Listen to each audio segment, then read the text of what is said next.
Welcome back to the course, guys. In this lecture, we're going to discuss automation in FL Studio. So automation is basically FL Studio moving different parameters for you automatically in time.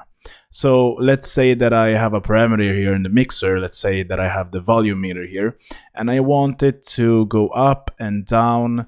Let's say I want it to go up when the snares and hats here are introduced, and then I want it to go down slowly and slowly throughout the track. I can do that with automation, so I don't need to actually manually go and like putting it up and down like this. So automation is very useful. You can do it with every single parameter in FL Studio, and I'm going to show you how to do that in this video. So I have a new arrangement here with a very basic, simple kind of track here that I created. So if you want to create an automation of a single parameter wherever you are in FL Studio, you just basically go to the parameter, of course, and so let's say we want the FL keys here. I want this knob to be automated. It's very easy to do so. You just right click on it and go to create automation clip. So when that is done, you will get an automation clip here, as it looks exactly like all of the other clips, and you can see the difference between them. If you go to this list, so you have the automation clips here, and you have the MIDI clips here and audio clips here. So let's go to a third-party plugin here. I'm going to go to the Serum plugin. Let's go to channel rack here, and here I have the Serum plugin. So here you can see just a basic preset that I found inside of Serum, and what I want to do here is to automate some presets. So in this particular preset here, I want to automate this rate button here, because this is what the sound of this preset does basically. In this instance, I just want to automate the rate knob here. So if I right click here, I can't find the menu for the automation clip, so I just go to this icon here, and if you right click on it, you can see create automation clip. So first I have to touch it, the knob, and then I go and right click here. You can see Serum LFO1 rate. So let's do that. Let's create an automation clip for this. And now you can see I have a new clip here, and it's showing up here. So I'm going to take it down like this, and I want it to be grouped with the ARP that I have here, the ARP clip. And the ARP clip is basically the synth sound that I have here, the Serum synth sound. So I'm going to move it up like this, and I'm going to group it. So I'm going to insert a new track here in the playlist. So if I go to synth and just insert one, you can now see I have one new track here, and I want to move this down as well. So move down, and now I can just move this automation clip here, and I can group them together. So if I go to group with above track, you can now see the automation is now grouped with the synth that I'm using the automation for. And this is just because I want to be organized. I can now see the automation here, and I can just expand them if I don't want to see the automation.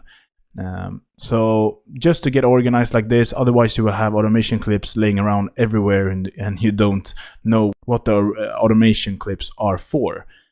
So that can get very messy. So just make sure to group the automation clips to the respective sound that you're using the automation for.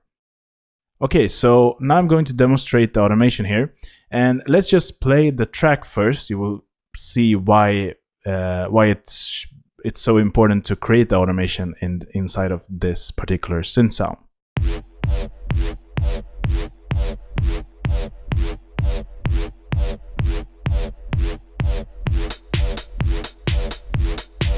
You can see it sounds exactly the same all of the time. So this preset, if I just put up the rate a bit, you will hear it speed up, and you can slow it down, speed up, and slow it down, so you can create like a kind of a rhythm for this preset. So let's just try that out manually. So let's play it so you can hear what I mean by that.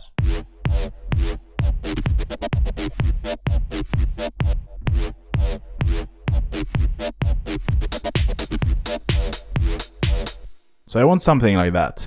So I can either record this with my MIDI keyboard and link it to that, press record, and then you can create the automation by recording it with your MIDI keyboard.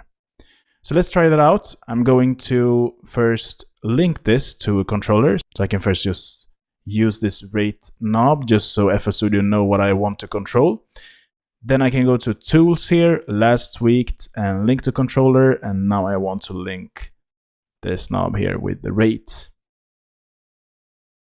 Actually, I want it to be on another knob because this knob is very sensitive and I want to move it very, very slowly. So link to controller again and just override it with this knob. Yeah, that's much better. Okay, so now I can just record it and you will see what happens. So if I press record, you can see here what I want to record, and I actually want to record notes and automation. So let's press that and press play.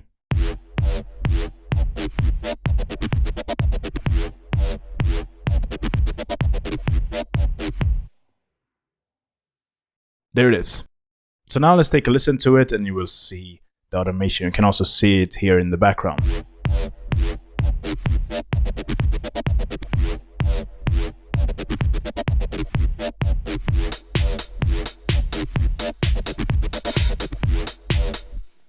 So let's create a manual automation instead.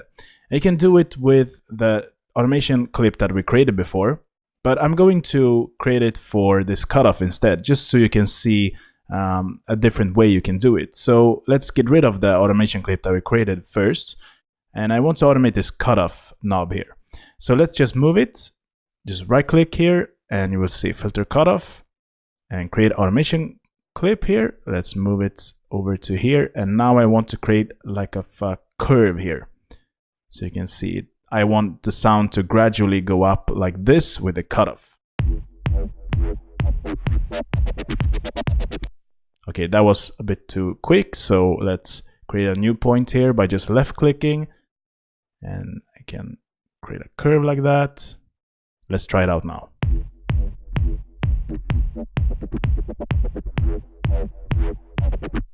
Okay, so I want to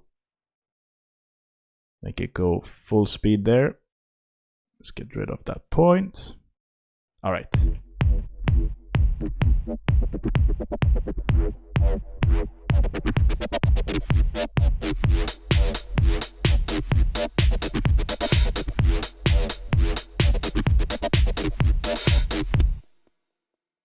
Okay, so that is automation in FL Studio. Let's see you in the next lecture.